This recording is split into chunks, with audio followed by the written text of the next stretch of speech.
다 함께 매일 드리는 기도로 3월 28일 화요일 새벽 기도회를 시작하겠습니다. 하나님 아버지, 세상 모든 곳에 평화를 주시옵소서. 각 나라의 위정자들이 하나님을 경외하는 마음으로 맡겨진 권한을 사용하게 하시고 고통과 절망에 빠진 사람들을 자유하게 하옵소서. 대한민국이 나라 안팎으로 안정되게 하시고 분단된 한반도의 복음 통일을 이루어 주시옵소서. 교회와 가정에서 믿음의 대가 잘 이어지게 하시고 성령님의 인도하심에 따라서 저희 교회의 5대 본질인 예배와 교육과 선교와 성도의 교제와 봉사에 힘쓰게 하옵소서.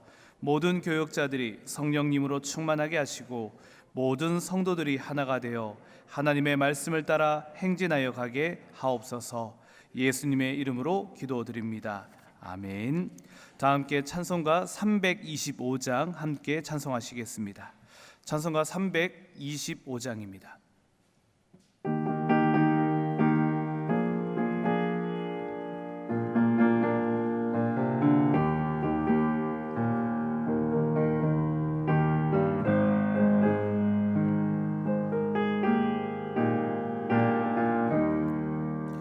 예수가 함께 계시니 시험이 오나 겁없네.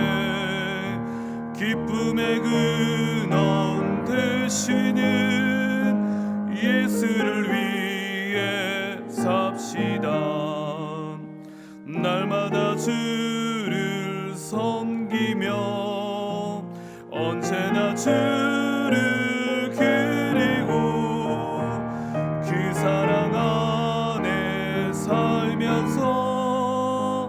딴 길로 가지 맙시다.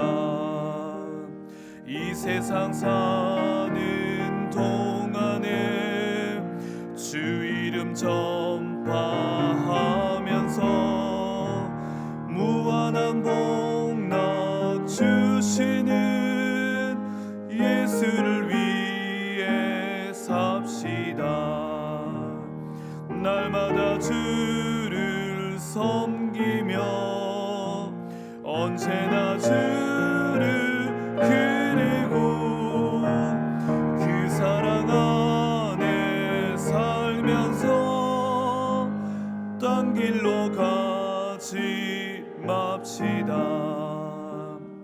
이 세상 친구 없어도 예수는 나의 친구니 불의한 일을 버리고 예수를 위해 삽시다. 날마다 주를 섬기며 언제나 주를 그리고 그 사랑 안에 살면서 딴 길로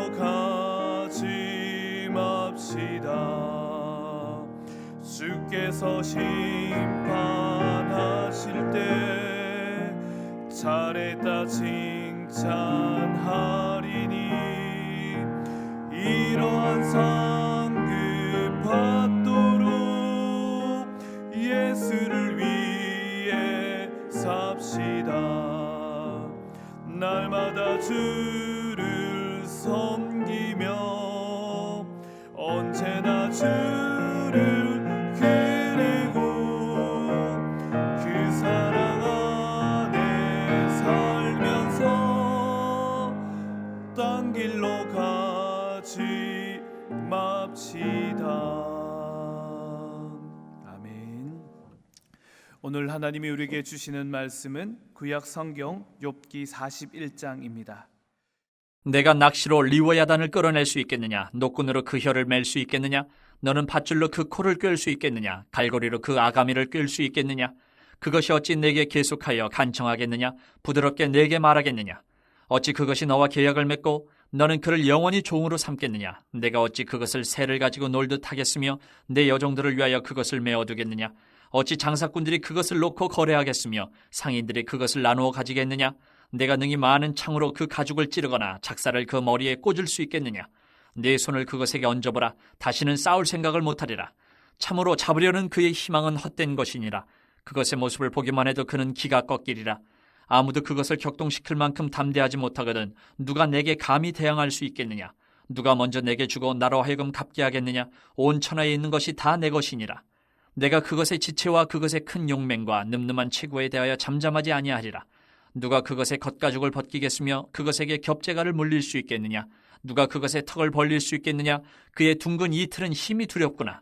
그의 질비한 비늘은 그의 자랑이로다. 튼튼하게 봉인하듯이 닫혀 있구나. 그것들이 서로 달라붙어 있어 바람이 그 사이로 지나가지 못하는구나. 서로 이어져 붙었으니 능히 나눌 수도 없구나.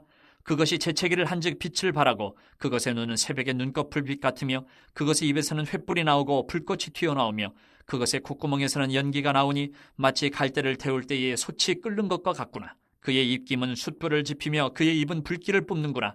그것의 힘은 그의 목덜미에 있으니 그 앞에서는 절망만 감돌 뿐이구나.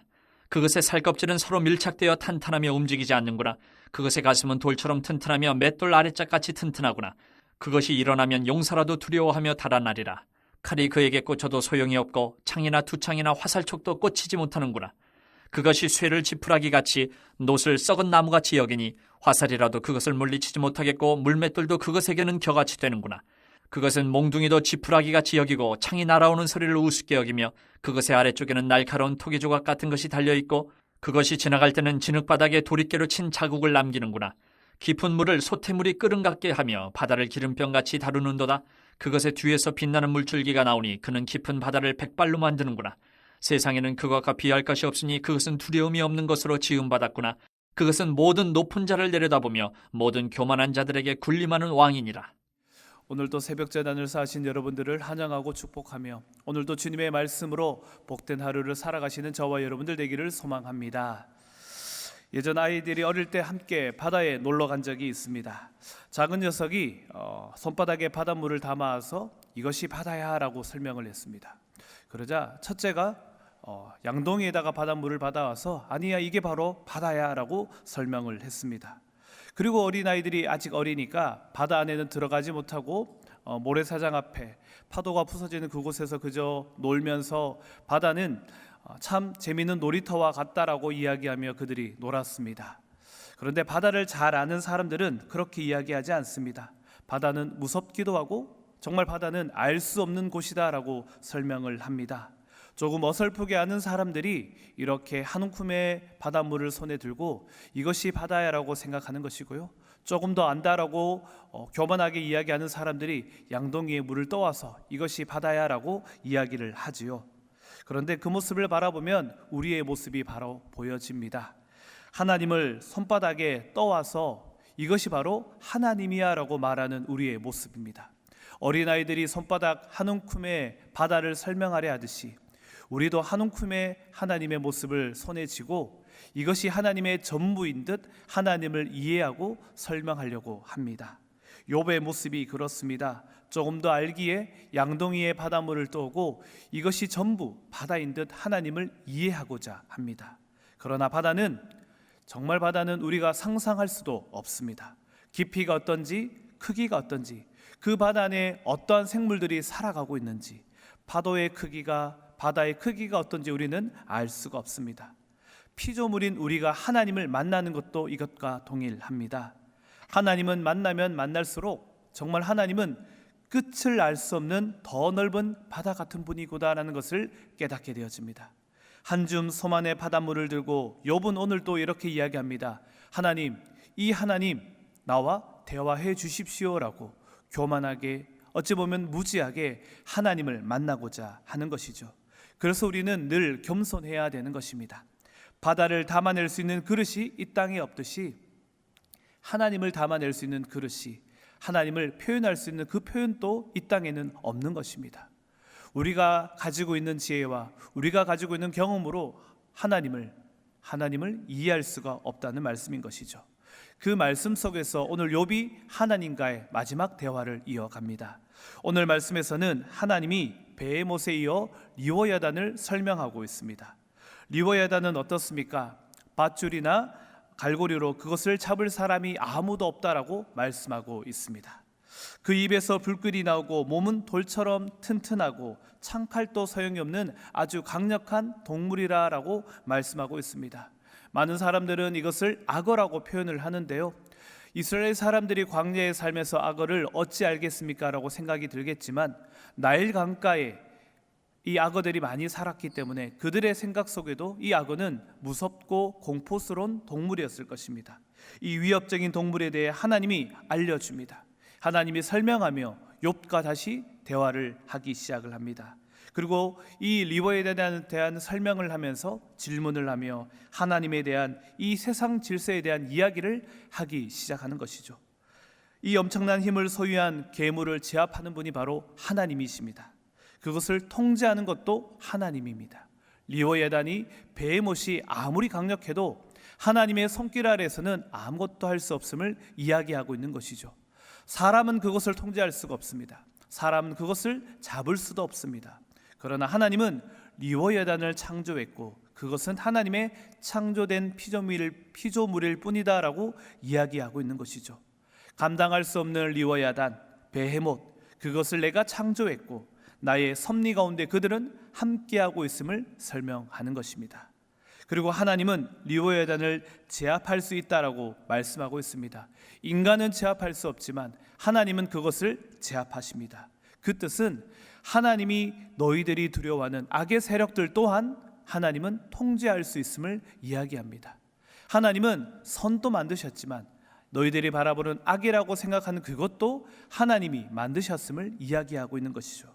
그래서 악의 세력들을 제압하며 이 세상의 모든 질서들을 내가 세우고 있음을 하나님은 말씀하고 있습니다. 또다시 생각해 보면은 인간과 리워야단은 함께 살아갈 수가 없습니다. 함께 공존할 수가 없습니다. 그래서 하나님이 개입하십니다. 하나님이 그 모든 악한 것을 제압해 주십니다. 이 땅의 질서를 가져오시고 공의와 정의를 실행하기 위하여 하나님은 그것을 제압하시고 이 땅을 통치하고 있는 것입니다. 반면에 인간은 얼마나 연약함을 드러내고 있습니까?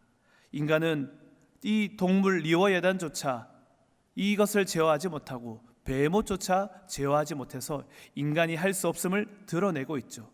그런데 참으로 재미난 것은 그보다 훨씬 더 강하신 하나님이 계신데 하나님은 리워야단을 제어하시고 베헤못을 통치하시는데 그것은 두려워하지만 하나님을 우리 인간이 두려워하지 않는다라는 아이러니를 설명하고 있는 것입니다. 인간은 어떻습니까? 하나님을 이기고자 하고 하나님을 조종하고 싶어하고 하나님을 가리키고 싶어 할 때가 있는 것이죠. 그 모습이 바로 욥에게서 드러나고 있는 것입니다. 아무리 강한 존재라도 하나님 앞에서는 아무것도 아닙니다.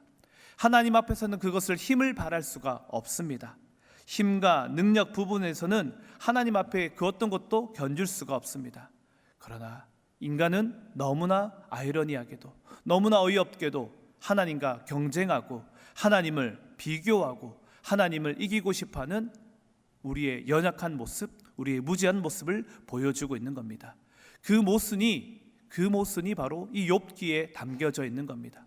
우리는 하나님을 알지 못하지만 바다를 모르는 어린아이들이 한 줌의 바닷물을 들고 하나님, 바다라고 이야기하는 것처럼 우리 역시 한 줌의 바닷물을 들고 하나님을 이해하고 전부인 듯 우리 마음속에 이해하고 받아들이려 하기 때문에 하나님께서는 우리에게 수많은 이야기를 통해서 우리에게 말씀하고 있는 겁니다. 우리는 세상의 괴물에 대해서는 겁을 먹습니다. 두려워합니다. 만나는 것조차 그것을 만날 때마다 힘들어하고 어려워합니다. 그러나 하나님을 두려워하거나 온전히 하나님의 뜻을 따르려 하지는 않는 우리의 연약한 모습을 나타내고 있습니다. 하나님이 세상 가운데 리워야단 같은 존재를 두신 이유는 어찌 보면은 그것을 초월해서 계시는 하나님의 존재의 크기를 보여주기 위해서일 것입니다. 우리가 하나님을 가늠하지 못하니까 우리가 두려워하는 그 이상을 뛰어넘는 분이 바로 하나님이시다. 그것을 우리에게 능력 100% 주시는 분이 바로 하나님이시다라는 것을 보여주기 위해 어찌 보면 리워야단을 통해서 우리에게 하나님의 모습을 설명하고 있는 것 같습니다. 우리가 바다를 알 수 없는 곳이라고 설명하듯이 그것이 가장 큰 곳이라 이해하고 받아들이듯이 바다가 아무리 커도 그것을 먹물 삼아도 하나님의 사랑을 기록할 수 없듯이 우리는 더 큰 하나님을 어찌 보면 두려워해야 되고 그 하나님을 경외해야 되는 것입니다. 오늘 말씀에 바라보면은 욥의 또 실수가 나옵니다. 11절에 이렇게 기록하고 있습니다. 11절 말씀을 제가 한번 읽어드리겠습니다. 누가 먼저 내게 주고 나로 하여금 갚게 하겠느냐. 이 말씀이 무슨 말씀인지 이해되십니까? 누가 먼저 내게 주고 나로 하여금 갚게 하겠느냐. 어느 누구도 하나님께 먼저 무엇인가를 베풀고 그 대가를 받을 수가 없습니다. 그런데 인간은 그렇게 행한다는 것입니다. 하나님, 제가 이거 드릴 테니까 저에게 이거 주십시오. 하나님, 제가 이거 드릴 테니까 하나님 이거 주십시오. 얼마나 무지한 우리 인간의 모습입니까? 하나님이 무엇이 없어서 우리에게 이것을 받고 싶어 하시겠습니까? 하나님은 우리가 무엇인가를 요구할 권리도 어찌 보면 자격도 없습니다. 하나님께 어떻게 요구할 수 있고 어떻게 그 자격을 가지고 있겠습니까? 그런데 우리의 기도는 단지 주님이 우리를 긍휼히 여겨주시기를 기대하고 간청하며 주님 앞에 그것을 드리는 것뿐입니다. 그런데 하나님이 우리를 긍휼히 여겨주셔서 연약한 인간의 기도도 들어주시고요, 우리의 삶에 예수님을 보내주셔서 우리를 구원하여도 주시고 우리의 삶에 동행하여 주셔서 우리에게 힘 주시고 능력 주시고 오늘 하루도 승리케 해주시는 그 하나님의 은혜가 있다는 것입니다. 오늘도 하나님이 있다는 것은 엄청난 은혜입니다. 하나님은 우리 곁에 없어도, 하나님이 우리를 어찌 보면은 무시해도 우리가 할 말이 없지만, 그럼에도 불구하고 우리 하나님은 우리를 찾아와 주셔서 우리에게 사랑을, 우리에게 은혜를, 우리에게 동행하심으로, 담대하심으로 우리와 동행하고 계십니다. 그 은혜가 크기 때문에 우리는 하나님을 찬송할 수밖에 없는 것이고 예배할 수밖에 없는 것입니다. 그러나 인간은 여전히 자기의 형상대로, 하나님의 형상대로 지음을 받았다, 만물의 영장이라는 마음으로, 교만한 마음으로 하나님을 바라보고 있는 모습인 것이죠. 그렇기 때문에 우리는 오늘 하루 이 욥의 말씀을 바라보며, 욥을 바라보며 기억해야 될 것이 하나님을 향한 경외심을 회복하는 것입니다. 전지전능하신 하나님을 바라보며 하나님을 두려워하기도 하고 하나님을 경외하는 마음으로 우리 주님을 바라봐야 할 것입니다. 우리는 하나님을 제어할 수가 없습니다. 하나님께 강요도 할 수가 없습니다. 그렇기 때문에 그저 하나님을 바라보며 경외할 때 하나님의 은총이 우리 가운데 임하게 되어질 때 기도의 응답도 있는 것이고 내 삶의 기적도 바라보게 될 줄로 믿습니다. 예전에 어느 목사님이 그런 이야기를 하셨습니다. 나이가 들면 젊은 사람과 하나 다른 것이 있는데 그것이 바로 감수하는 능력이라고 합니다. 감수한다는 것, 삶을 감수한다는 것, 어찌 보면 억울한 것을 삼키는 것을 말씀하고 있는 겁니다. 나이가 들지 않으면 하지 못하는데 나이가 들어가면 감수한 것을 받아들인다라고 하시더라고요. 나이가 드는 것이 다만 힘이 빠지는 것이 아니라 쇠퇴하기도 하지만 그 쇠퇴가 소멸이 아닙니다. 영그는 것이다라고 이야기하시더라고요. 내가 영그러 가는데 그 영그러 가는 가운데서 감수함을 받아들이는 것입니다. 그래서 숨은 자리에서도 내가 서일 수 있게 되는 것이고, 숨어서 나라를 위해서도 그리고 후손들을 위해서도 기도할 수 있는 자리에 나갈 수 있다라고 말합니다. 그런데 예수를 믿는다는 것이 바로 감수하는 것이다 라고 이야기를 하더라고요. 예수님을 믿을 때 어찌 보면 우리는 감수해야 됩니다. 어떨 때는 상황을 순응하고 받아들여야 할 때도 있습니다. 눈물을 삼키고 이 상황을 받아들여야 할 수도 있습니다. 왜냐하면 괴물을 만드시는 분도 하나님이시고 재난을 주시는 것도 하나님이시기 때문입니다. 그 현실이 우리 삶 가운데 늘 나타날 수밖에 없기 때문이죠. 그러나 이 어려움이 생기더라도 하나님을 바라보면 하나님은 우리에게 은총을 베풀어 주신다는 것입니다. 욥의 이야기가 그렇습니다. 하나님, 억울합니다. 하나님, 내 인생이 너무나 억울합니다 라고 말하는 그 순간에 하나님은 이렇게 이야기하는 것입니다. 나를 바라봐, 나를 신뢰해, 나를 사랑해. 그 순간에 넓고 넓으신 하나님이 그 인생을 다시 회복시켜 주시는 것입니다. 우리가 감수하지만 우리가 더 깊은 믿음의 자리로 나아갈 때 하나님은 우리를 다시 일으켜 주시고 하나님이 우리가 감당할 수 없는 능력으로 우리와 동행하시며 힘주시고 우리를 축복해 주실 것입니다. 오늘 사순절 한날 이제 하나님과 동행하며 걸어가셔야 됩니다. 하나님의 경외하심을 회복하시기를 소망합니다. 바다보다 더 크신 하나님의 은혜가 오늘도 여러분과 함께 하실 것입니다. 나는 감수하는 것 같지만 하나님이 여러분들의 마음을 회복해 주십니다. 여러분들은 세상에서 지는 것 같지만 하나님이 여러분들을 세상에서 승리케 하여 주실 줄로 믿습니다. 그것이 바로 하나님의 뜻이고 하나님의 여러분들을 향한 주님의 축복일 줄로 믿습니다. 오늘 그 은혜를 누리시며 이 세상 가운데 승리하며 나가는 저와 여러분들 되시기를 주님의 이름으로 축원드립니다. 아멘. 함께 기도하겠습니다. 자비로우신 하나님, 하나님을 아버지라 부르는 이들은 우리밖에 없습니다. 하나님은 우리를 지으셨고 그래서 그 아들을 우리에게 보내주셨고 구원하여 주셨습니다. 그 은혜를 기억하며 오늘 하루도 주의 사랑에 감사하며 살아가게 하여 주시옵소서. 십자가의 은혜를 기억하는 사순절 기간입니다. 주님의 사랑이 오늘도 나에게 있음을 기억하게 하여 주시옵소서. 십자가를 바라보며 나를 위해 십자가에 달리신 예수님의 은혜를 누리며 살아가기도 하여 주시옵소서. 그 사랑이 얼마나 큰 것인지 잊지 않게 하시며 그래서 하나님께 원망하고 우리의 존재와 우리의 운명을 한탄하기보다 하나님을 향한 경외심을 온전히 회복하는 한 날이 되게 하여 주시옵소서. 그래서 우리 인생을 주 앞에 바치는 위대한 인생을 살도록 내 삶과 나의 가정과 나의 처단을 축복하여 주시옵소서. 우리의 기도를 기억하여 주시고 우리의 삶에 동행하여 주시고 우리의 삶의 자리에서 승리케 하여 주시옵소서. 오늘도 함께 하실 우리 주 예수 그리스도의 이름으로 기도드리옵나이다. 아멘. 이 시간 다 함께 합심하여 기도하도록 하겠습니다. 먼저 하나님의 말씀을 생각하며 기도하겠습니다.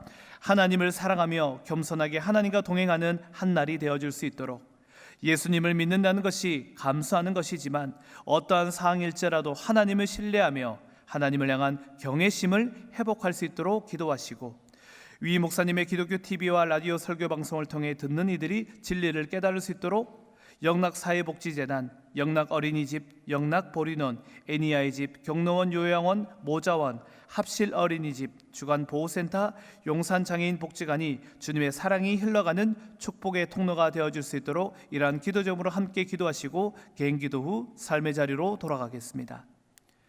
자비로우신 하나님, 이 시간 함께 기도하며 나갑니다. 하나님의 말씀 임하여 주시옵소서. 우리는 기도를 구할 수밖에 없는 연약한 존재이지만